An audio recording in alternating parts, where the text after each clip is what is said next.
नबी अकरम सल्लल्लाहु ताला अलैहि वसल्लम आप जी ज़ात के बारे में इरशाद फरमाए। मौलाना आरिफ जलालुद्दीन रूमी रहमतुल्लाह अलैह इन सजी हदीस के इन शेर में नकल किया।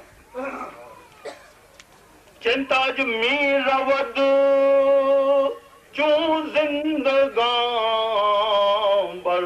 खाकदां मीर रवद चू जिंदगां बर खाकदां मुर्दा ओ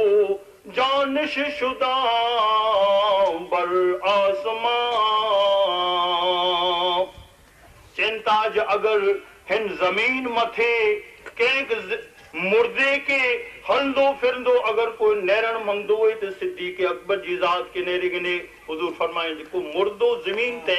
जिंदे वारी जी हलंदो हुए ई कंहिंखे नेरण हो सिद्दीक़ अकबर के नेरे। कारण मौलाना रूम रहमतुल्लाह अलैह चिंता जो मुर्दा ओ जानिश शुदा बर आसमां यानी उ जमीन मथे यानी अल्लाह जे महबूब जे इश्क में अने उन्हीं जी तामील में पंहिंजे बदन के फना करे चुका आहियूं मिर्द यानी मिसल मुर्दे जे अने आसमान मथे रब्बुल अर्श नीचा यानी बिल्कुल जिंदा थी करे सिद्दीक़ अकबर गश्त लगाए।